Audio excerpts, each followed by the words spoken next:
But there's another acronym that I love probably more. It's ROC that we've adopted, and that's return on collision. And the collision that occurs... This is Blair Durham with Black Wall Street Today, your media hub for all things Black entrepreneurship, politics, news, and events in Hampton Roads and beyond. When I say black, y'all say Wall Street. Black Wall Street. Black Wall Street. When I say black, y'all say Wall Street. Black. Welcome to the 50th edition of Black Wall Street Today. I am your host, Blair Durham. Greetings and many thanks to our sponsors, Avenue Forest Salon. They're at 5034 East Princeton Road in Norfolk, as well as the Ready Academy, Historic First Baptist Beach Street. Maybe you're interested in sponsoring our radio show, earning a place of primacy for your business. Feel free to reach out to us at info@blackbrand.biz, B-I-Z, for more information on how you can become an integral part of an upcoming show. Did I mention Black Wall Street Today is now also available on Anchor.fm, on Spreaker, on Spotify, Stitcher, Castbox, Google Podcasts, Breaker, Pocket Cast, Radio Public, just about any place where you listen to podcasts, you can find Black Wall Street Today. We are so excited about growing in that way. Our topic for today is the Great Debate Part 2. Should entrepreneurs pursue formal education? I'll just provide some context before we get started. Part 1 of our debate just a few weeks ago featured Dr. Oliver Jones, who is Hampton University's Center for Applied Economics and Entrepreneurship founder, as well as Nancy Prather Johnson, who is Tidewater Community College's Dean of Business. We had an array of call-ins with entrepreneurs chiming in on the topic from various vantage points. One had been in business without formal education for over 30 years and said that many of the pitfalls he's faced would have no doubt been avoided if he'd had business training. Another entrepreneur who called in, who'd been in business for over a decade, had earned a PhD and had taken a number of business courses, said that she was emphatic that the only training she's received as an entrepreneur that has really been meaningful for her journey has been that boots on the ground, on-the-job training that she kind of got underway once she got started as a business owner. So very interesting and diverse perspectives on the topic. Here's what we know about entrepreneurship and business education. I am a lover of statistics, so I'd be remiss if I didn't share some of these intriguing numbers that we have found. Forbes recently published this information. They shared that in a survey by small business insurer Hiscox, 66% of small business owners around the world said that they believe their education system did not encourage individual ideas and dreams, two of the key ingredients in any recipe for entrepreneurship.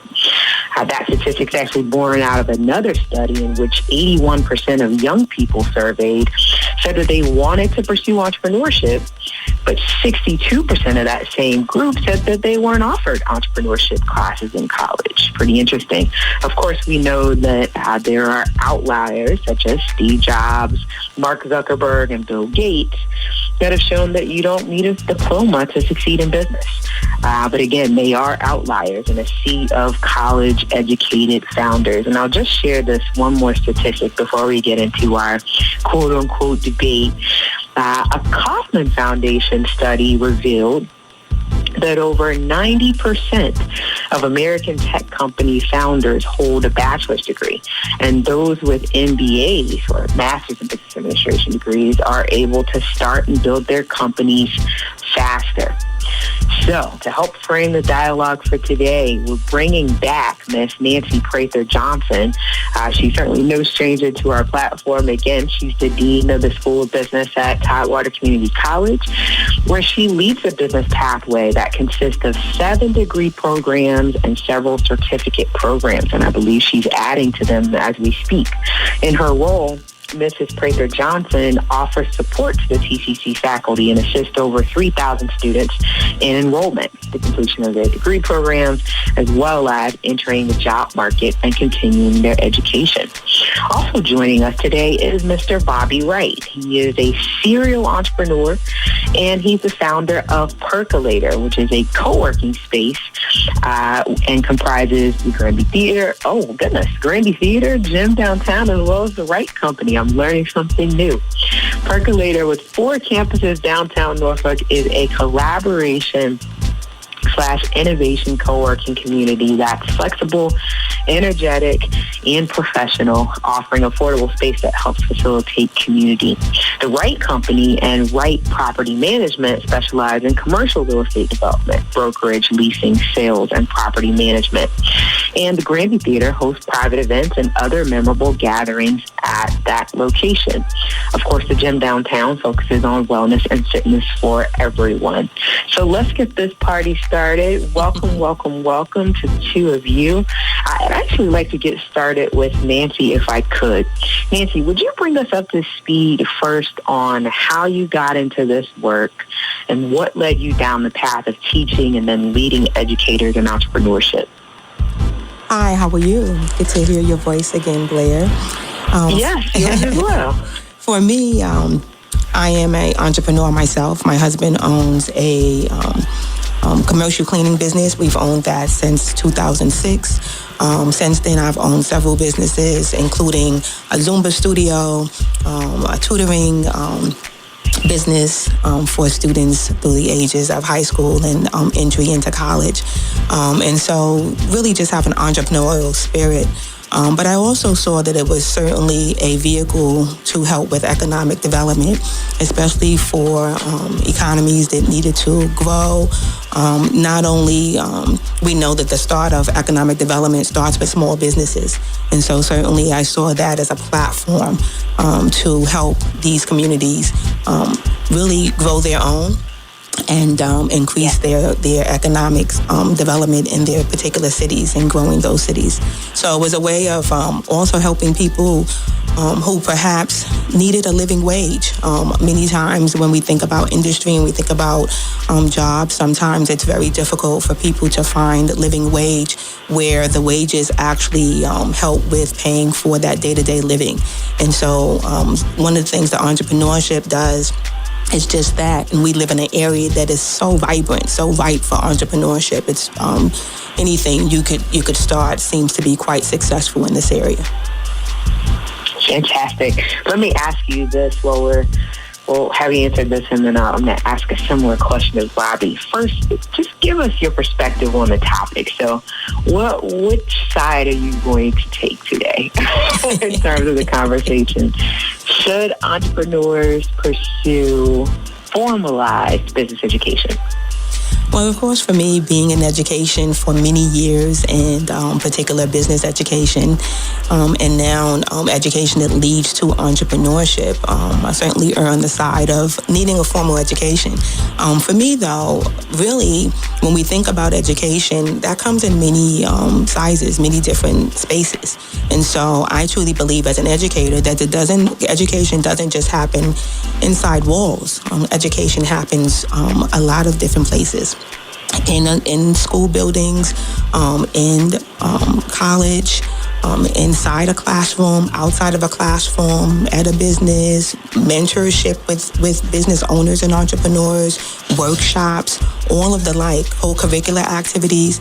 And so it's really, for me, it's not the question necessarily of formal education, but what type of education the student is receiving or the future entrepreneur is receiving. It's just so important that they take advantage of all the different components that leads to educating them around being a successful entrepreneur. Sure, I love it. Bobby, welcome. How are you? Hi, Blair. Good to have you here. I wish I was seeing you face to face, though. I know. We'll make it happen soon. Absolutely. Well, I'm going to ask a similar question of you. I mean, you're obviously a very successful entrepreneur, and then getting into the percolator space and creating community around entrepreneurship. What made you decide to go in that direction? Where does that kind of passion come from? Well, percolator really it comes from my heart. One thing, listening to Nancy, I realized that I was kind of reliving my high school and my college days while I was listening to Nancy, and I thought, you know what? I never really heard the word entrepreneurial or entrepreneurship, especially in high school. Never heard it. Not much at Old Dominion or Virginia Tech. But there was always something in my heart, right? There was always something. I was always looking for the why, or questioning things, or how could we make it better, or who could we put together, or who could be helped, right? I've always had a heart for people and helping. So I think that Percolator really is it's the end result. It's the byproduct of my life, and looking for what is my plan for my life, and how can I help people? How can I connect people? How can I love on people, right? There's so much of the opposite in our world. It's kind of fun to love on people and see when they get some hope from you and some encouragement, and maybe even some loving criticism, what they can do on their own or what they can do collectively. So I wouldn't say that Percolator was formed on a piece of paper, or I created this great business plan. I'd love to tell you that, but it's not the truth. It's really from my DNA. I love it. Wow. Thank you. So what perspective or position are you going to take today with regard to the discussion about the need for formal education, formal training for business owners? Okay, where do I find myself on this? That's a good question. And I've thought about it, since you invited me, which I appreciate the invitation. And I really don't have a strong position, but I will say through my life and just looking at what's worked for me and how I've helped others and how other folks have mentored me, it's kind of in the middle, like I'm an independent, right? It's I went to Old Dominion, then I graduated from Virginia Tech, and it's clearly benefited me from some opportunities such as relationships. So one thing we do at Percolator, it's on my business card. It says we facilitate relationships. So I lean back on my relationships that I formed in Virginia Tech and Old Dominion University, and then also with other collegiate friends that went to, say, TCC or NSU or Hampton or UVA, right? We were just kind of bonding around being students. So from that standpoint, you're being schooled, but it's in a social forum, not from a book. So that's really important. Part of the game, I guess they say, I believe in this big time, is just showing up. So when you are a student, when you're getting formal education, you're not going to make well on the class if you're not showing up. So a big part of the game is just showing up. And so as a young person, that's instilling in you, I guess, some characteristics maybe that maybe you didn't get those. Maybe you come from a broken family, or maybe you're adopted, or maybe you do come from the perfect family. It doesn't necessarily mean that you're being taught to show up, to be on time, to be committed, to stick to it. So I think through the universities, that's probably the biggest thing I would say I secured, other than my diploma, which obviously said I could do something, I could stick to something, I could conquer a big challenge or task.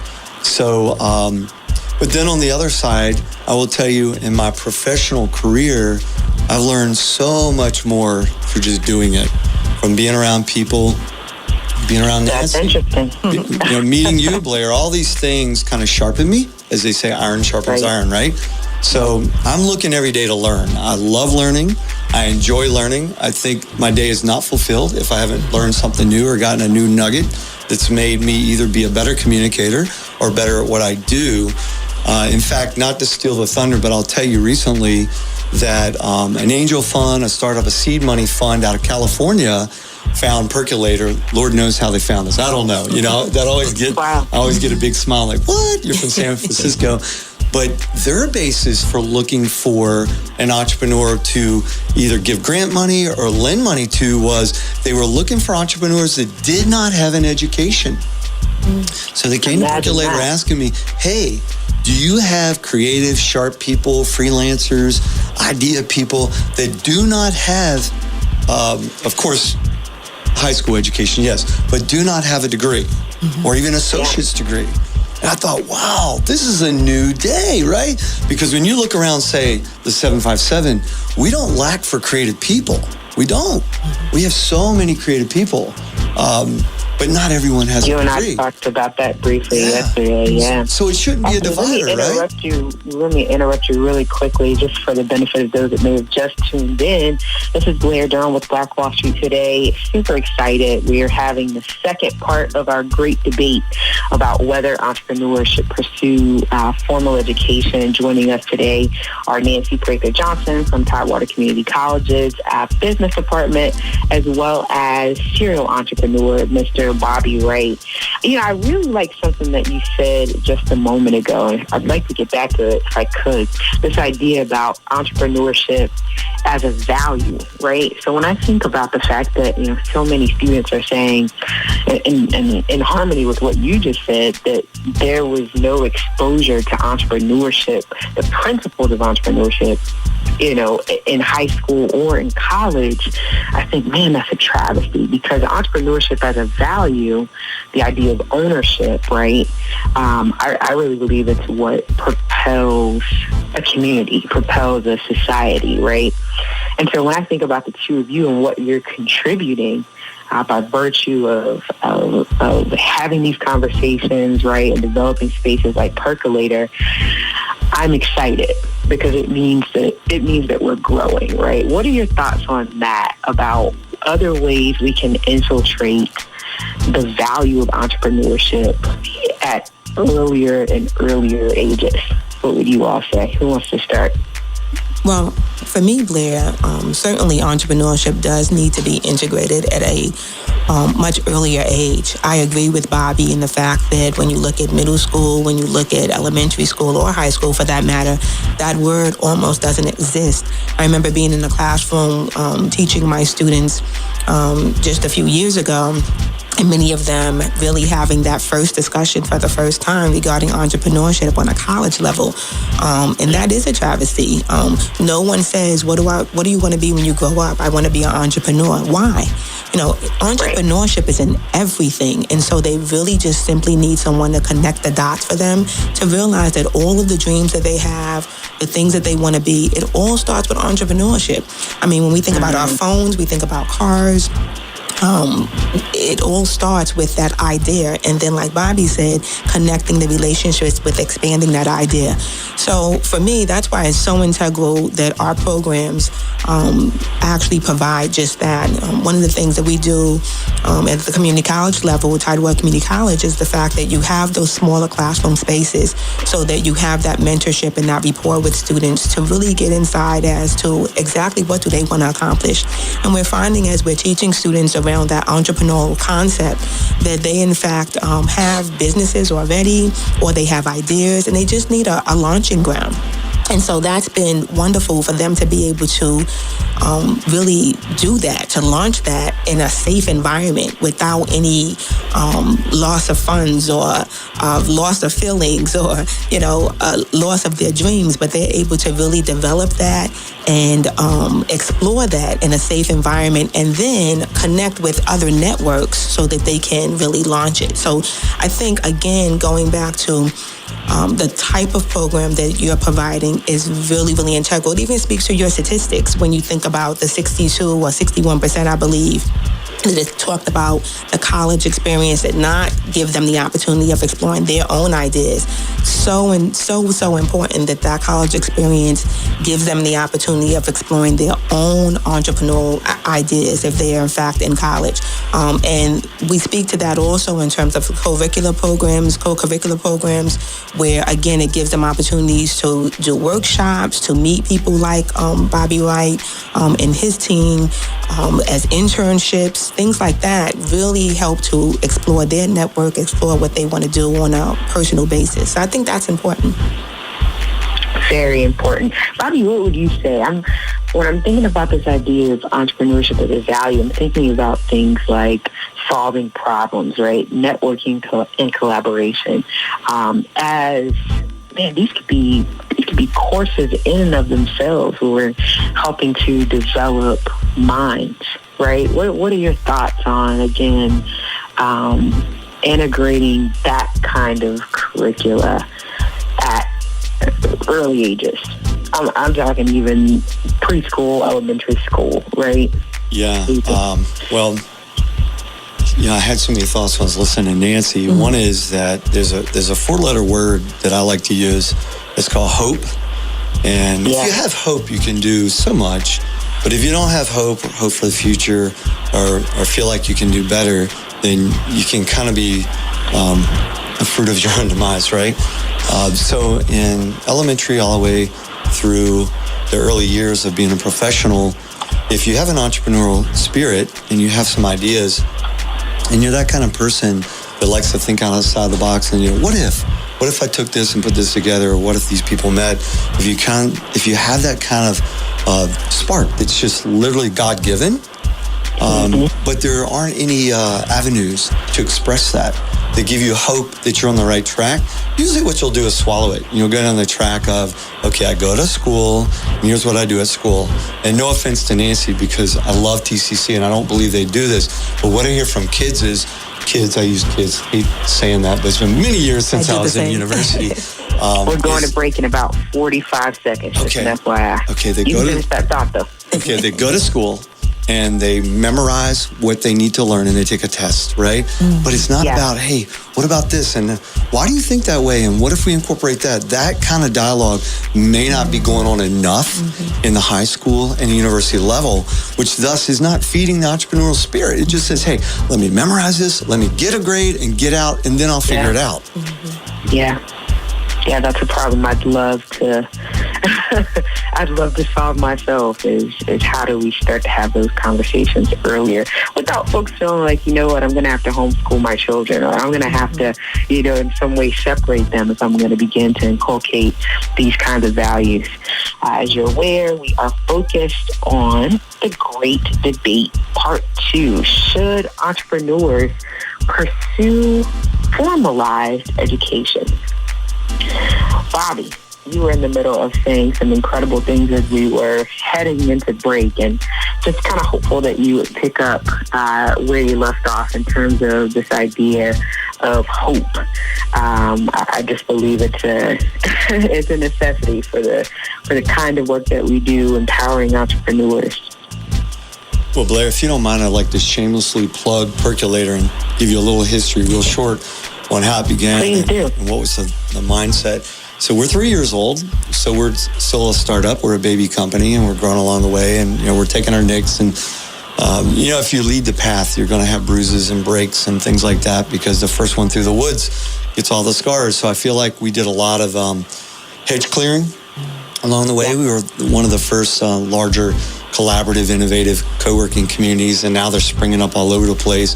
We didn't create the idea. I know we didn't create the idea, but what we did was Percolator was giving credibility and legitimizing that form of co-working. So as an entrepreneur, you could come into a community and actually leverage in on relationships, right? Or on people that do other things than you do. But one thing in collaboration is that even though I might have a different widget for Nancy, ultimately we do more alike than we do differently, right? So if we need, if we're a company, we're looking for funding, I might have some sources for Nancy. Or if we're just trying to determine, what is our market? And how do we grow our market? I may learn a lot of that from another discipline.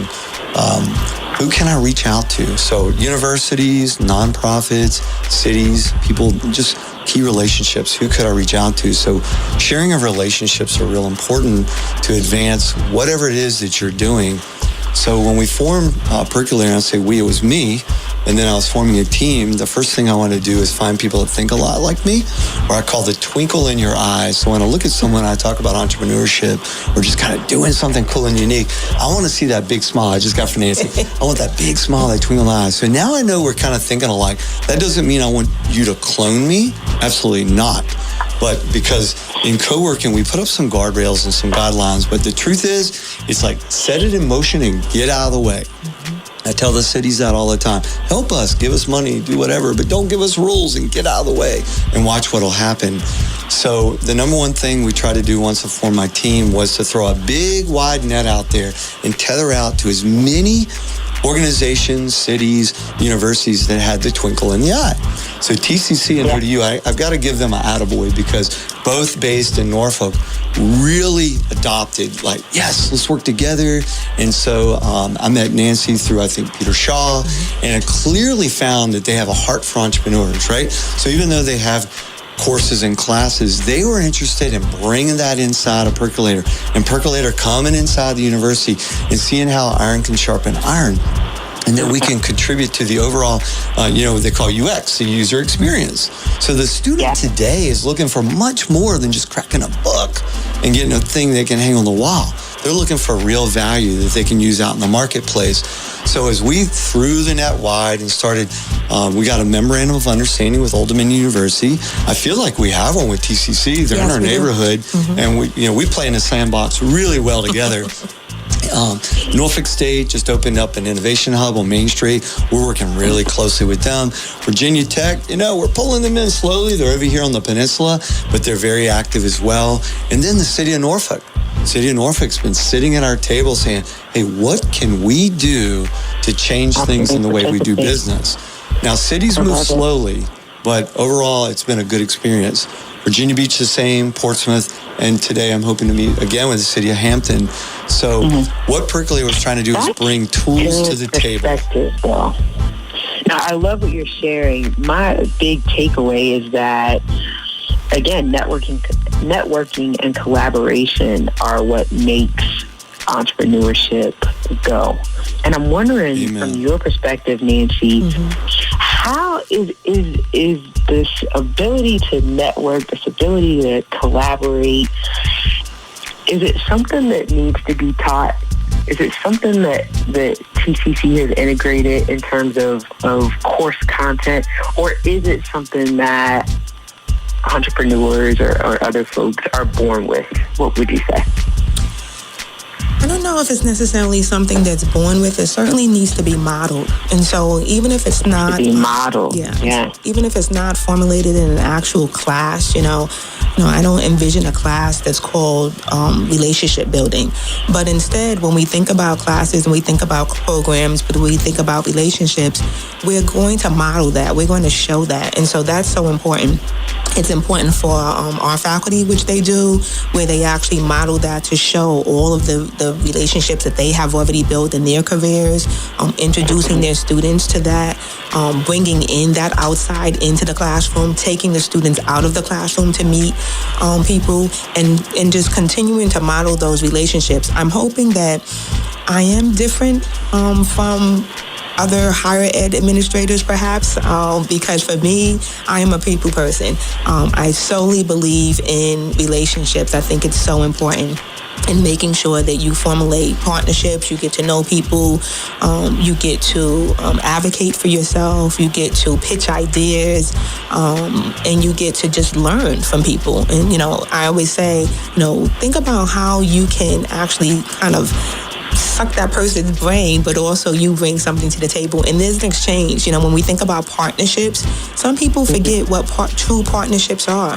but it's a give and take. It's just not a take, and so really true collaboration is really sharing, bringing together your piece and the other person's piece, and perhaps making something new, or really just interchanging where you're using their piece, they're using your piece. So those are true collaborations. And so I'm really about that. And when I find that, like we did with Bobby, I love that. And then bringing my students to be able to explore that and contribute to that as well. What I don't like, of course, is when you think you're collaborating or you have relationships and it's not necessarily that, you say, wait a minute, what happened? So just meeting people who are really down to earth, who has your spirit, your passion. As you know, I'm very passionate as well. And then that kind of, that rubs off on people, that energetic feeling. And so it's really important, again, that any formal education, inside or out, that students are able to, or people are able to experience that energy, and be able to experience that passion and that rub off, and they can see that modeled. Really, really important when we think about relationship building. Yeah, absolutely. It reminds me of what you said in your intro, though, about entrepreneurship as a vehicle, particularly for economies that need developing, right? Mm-hmm. And when you think about true collaboration, the first thing that comes into my mind is this idea of building trust, right? And so when you're in a position where you can model, these are trusted networks that we're establishing. We're establishing that we are trustworthy, and then, by extension, we're working with others that are trustworthy. I just think that's so important, again, for that economic development piece. That's huge. Yeah, and I'm hoping to change the face of education, where it does just that, that it exceeds a book, it exceeds a textbook, but it really allows students to get to know people. It allows students to build a network, to know how to build relationships, to know how to build that network and to tap into that network. We always tell our students that even your teachers and your fellow students in the classroom are part of your network. That's just the beginning, and then that can just ripple, from there into throughout your education. You're just rippling that network. But there's always something that you can learn, even, making sure that with faculty that they realize that, they challenge their students. They tell their students to challenge them. They tell their students to, think out of the box, critical thinking skills. All those things is those are skills past just the name of the course. But what are the integral parts? What are the core competencies that students are getting out of the class, like critical thinking, like oral and written communication, like debating, all of those things, the type of assignments we have and things like that will ensure that students are able to explore all of those different options. And we're educating the whole being. It's not about, educating to just fit into a box, but that whole complete person. And now they can do and explore and do whatever they want to do. And Blair, may I add something? I want to tag into what Nancy was saying about energy. Actually, before you do, really quickly, for those that may have just tuned in, this is Blair Durham with Black Wall Street Today. Great debate, part 2. Should entrepreneurs pursue formal education? We're chatting with serial entrepreneur Bobby Wright, founder of The Percolator, owner of the Granby Theater, and we're also talking with the Dean of the College of Business at Tidewater Community College, Ms. Nancy Prather Johnson. Go ahead, Bobby, what were you going to say? I was just tagging in what Nancy said about energy. And there's something in business called ROI, which is return on investment. And that's important, right, when you're doing your term sheets and such. But there's another acronym that I love probably more. It's ROC that we've adopted, and that's return on collision. And the collision that occurs inside Percolator, but also between the members of Percolator and the universities and the cities and the nonprofits and such, is really important, because that energy that we share when we're together is immeasurable. It's invaluable. I can have a low point in my day, and I get together with a group of folks like we do regularly with Tidewater and ODU and Start Wheel, Retail Alliance, and all those, and I leave so energized. I walked in needing coffee, and I walked in needing a downer because I was just so excited. So there's something about being around people. But the return on collision is not, you don't want to collide with the same people all the time, right? So you want to be around the water cooler with different people. And what happens when you get where you trust people, and there is hope, which you were talking about, Blair, is you lower the stereotypes, right? You don't look at someone like, oh, well, I know what their answer is going to be. No, you don't. Right. You listen to what they say and what their heart says and their points and how they can help you say maybe a challenge you have, and the little nugget of information they'll offer that might help you. So it's just so important that people just get together. Take away the whole idea that it's got to be like a pattern book. There are patterns in life, certainly, but let's get away from that. Let's just collide as human beings and see how we can help each other, encourage each other, and then listen. Listen for what it is they're hurting. The pain point, we use that in the entrepreneurial world a lot. We're like, what's your pain point? Pain point can be, well, I'm having a hard time scaling a company. But your pain point could also be that you're second guessing this great widget that's going to eventually be worth $1 billion. But right now, because it's so lonely at the top, CEO entrepreneurship is very lonely at times. You can start to second guess yourself. So you need this team. You need these people colliding with you going, no, Nancy, that's great. Keep going. And by the way, call so-and-so. They're going to love what you have to say. Just as you reached out to me, Blair. Thank you. So for us, Blair, Wow. it's really important that we have as many mentors and we have as many businesses, entrepreneurs that want to help our students. We're opening our doors. We want them to meet our students, come talk to our students, provide internships, provide just conversations, guide and direct them, because they need that. They need to grow their network. You know, I listened to a gentleman the other day. He was giving some admonition to a group of young people, and I'll never forget this, but it was a really good equation that I used. And of course, me being, math background, education, anything like that just sparks me. And he said E plus R equals O. And I was like, okay, so where is he going? Wait a minute. Look, I'm taking copious notes. What was it? E plus R E plus R equals O. And so that stood for events plus response equal outcomes. Events plus response equal outcomes. Events will happen throughout life. We know that, right? But how you respond to these events will dictate your outcomes. And so that's some of the things that we really try to carry over to our students, starting them out on a spirit week, making sure that they have good rapport with their professors or instructors, really educating them around not only the actual core skills, but the fact that you're going to hit some obstacles. You gotta keep going.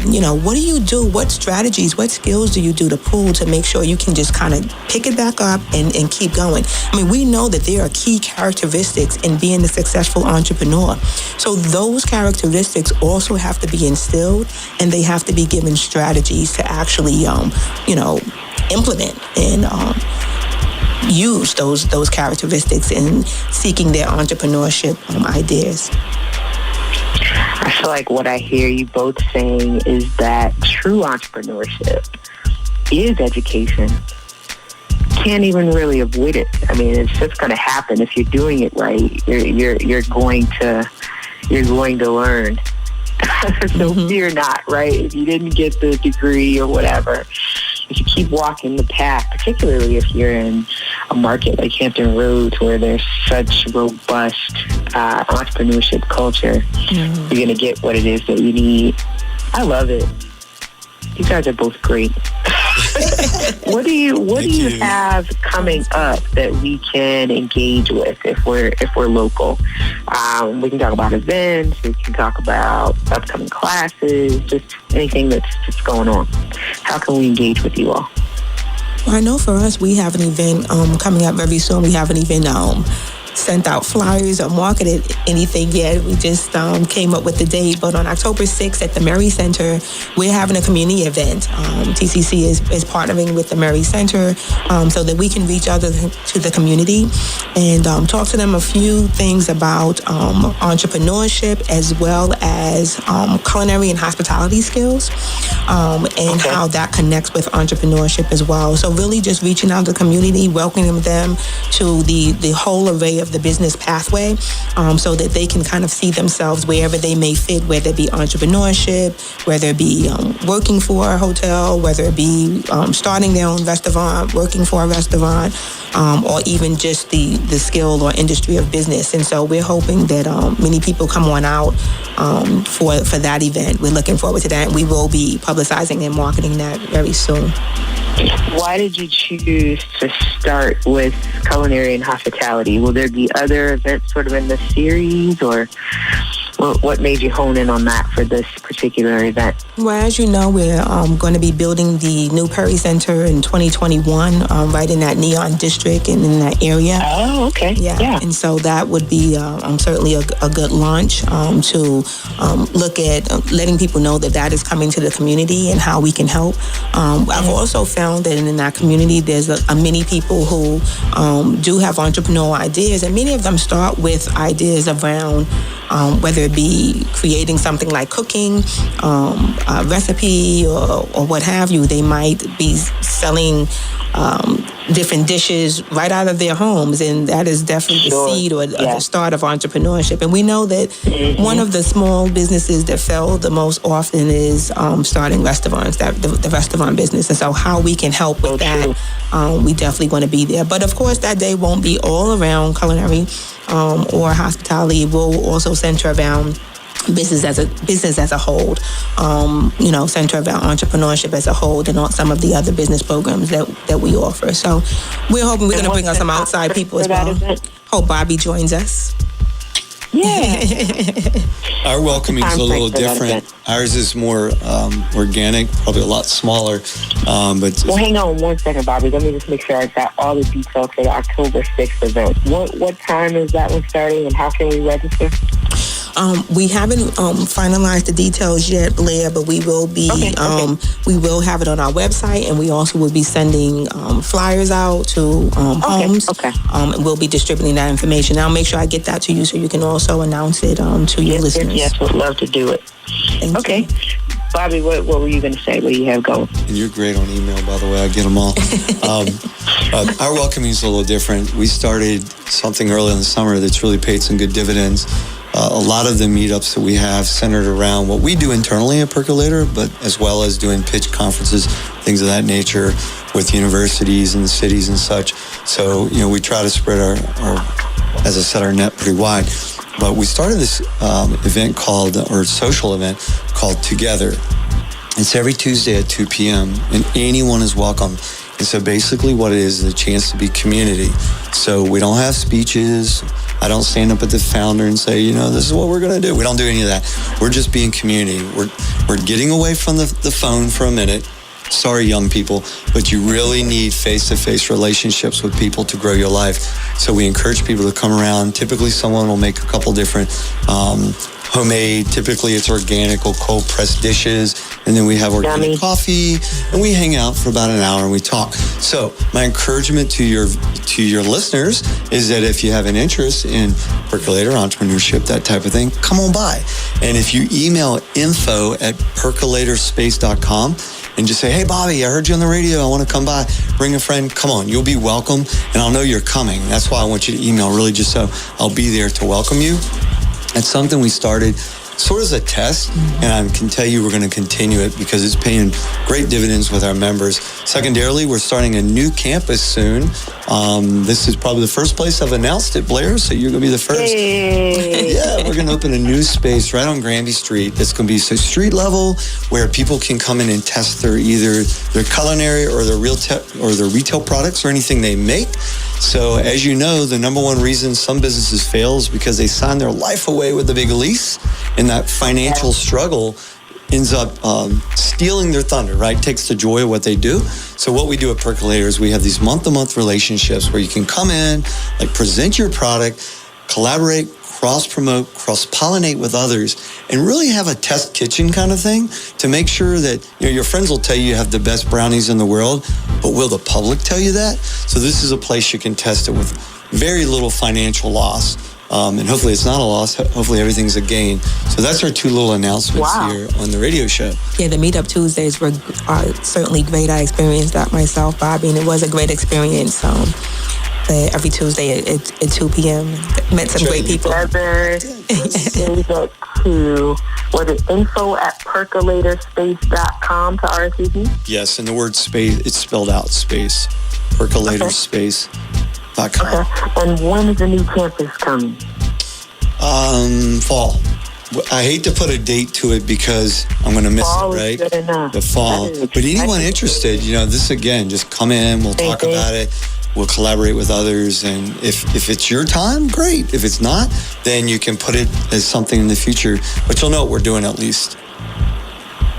Man, that's so exciting. I think I got all the details here. I'm going to make sure I announce both of these happening. Thank you. What would we want to say in closing as an encouragement to perhaps a new entrepreneur? We'll close on that. We've got about a minute and a half. As you can hear, 45 seconds from we've got 1 minute. If we get 30 seconds from each of you. I'll go first because I'm going to be short. Entrepreneur in closing, yeah. Blair, I'll just go first because I'm going to be short. Don't give up. Plug into people. You'll find hope there. And feel free to share your dreams. No dream is wrong. No idea is wrong. So get away from that idea that failure is negative. If you haven't tried hard enough, you haven't failed, right? So failing is a part of succeeding. So don't give up. And please come see us at Percolator. I mean that with all my heart. I would love if all your listeners would line up to come see us. I will spend time with each and every one of them. And thank you for this opportunity. Thank you so much, Bobby. What have you got, Nancy, in closing? Yes, I would say the same. I would say definitely please No, come you out. can't say the same. Please come out and see us. You know, one of the things about community college is the word community, and that's really, really important for us that we are an integral part of the community, and we are. And so we've been able to establish those relationships with our city, with our school systems, with businesses around us. And so it's so important that we're able to support the community at large. So we're asking that us too, you know, please come by and see us. One of the things about the formal education piece is that we also have a full support system. We pride ourselves in providing those wraparound services, providing those support systems, that network that students need and people need in general. And so sometimes it's just a matter of they don't know where to start. And so we're just asking, please just come on in, come into our doors. We are there to welcome you. It's not a scary place. We are all friendly people. We all have a lot of energy and impactful. We have some experience, and we just want to share it. And so we welcome that community to come on in and let us help you. And even if it's a matter of you coming in and wanting to audit a class or check out the scene and what we offer, and come to some of our co-curricular gatherings where we have workshops and things like that. That's certainly a start. But let us help you, and we're here to help. We want to energize, innovate, and bring whatever dreams that's out there to reality. How can you be reached directly, Nancy, or would you like to be reached directly? Do you want to give an email address or anything? Sure. My email address is nprather@tcc.edu. We can also be reached by dialing 822-1100. That's our kind of hotline, so to speak. And then I have a personal number also to my office, which is 822. Very quickly, we got to wrap up. 822-1186. So feel free to reach out to us via email or phone. Got it. Thank you both so much for being here. This has been great. Thank you. There will be a part enjoyable. that focuses on funding and venture capital, so stay tuned for the details on part 3. I've got to announce some details. We've been talking about Black Diamond Weekend all year, but I've not really given you a whole lot to consider. I want to let you know today that you have until September 15th to secure early bird all-access VIP passes to this year's Black Diamond Weekend, where we're celebrating success in Black entrepreneurship and providing opportunities for business development. Visit blackdiamondweekend2019.eventbrite.com and use the promo code SUPEREARLYBIRD to take 40% off your all-access VIP. Friday night features a Diamonds in the Sky VIP party and welcome. Small Business Saturday, which is Saturday, November 30th, features a Black Expo with celebrity appearances, health and wellness talks, makeup demonstrations, live music, and more, as well as our annual Business Boot Camp, featuring a supplier diversity roundtable sponsored by Ferguson Enterprises. We've got entrepreneurial small talks on government contracting, branding, and more, plus a special masterclass with Dr. George Frazier, whom I'm sure if you've been listening, you remember. Then join us Saturday evening for the 4th annual Black Diamond Affair, where we will unveil elements from our 150-year plan for excellence in Black entrepreneurship. We'll be celebrating our Community Black Diamond awardees, and we'll enjoy a riveting presentation by the evening's keynote speaker, who is also Dr. George Frazier, international best-selling speaker and author, Lifetime Achievement Awardee. Last, come back on Sunday for our Wealth Machines #IamFunded pitch contest, featuring 13 to 20-year-old entrepreneurs. Many opportunities are available. Again, visit Black Diamond Weekend 2019.eventbrite.com for more information. We're super grateful to our guests today, Nancy Prather-Johnson of TCC and Bobby Wright, founder of The Percolator. We're also grateful to our sponsors, Abner Fora and the Ready Academy, for being a part of Black Wall Street Today, where we're building minds, building connections, and building the path ahead toward economic freedom through education. Thanks for tuning in to this week's show. Join us next week for a session on business capital and debt relief with Anthony Epps, Michael Gray, and Frankie Knox. We will talk to you soon. Phenomenal. Stay with us online at Black Wall Street Today on Facebook and Black Wall Street Today on Instagram, and then follow us on Twitter as well at BWS Today. We look forward to talking again next week. Have a wonderful week. I have said and I will continue to say that the most important priority for the Black community is the Black community, not a particular political party. Phenomenal. Hey, yo, when I say black, you say Wall Street. Black Wall Street. When I say black, you say Wall Street. Black. When I say black, you say Wall Street. Black. When I say black, you say Wall Street.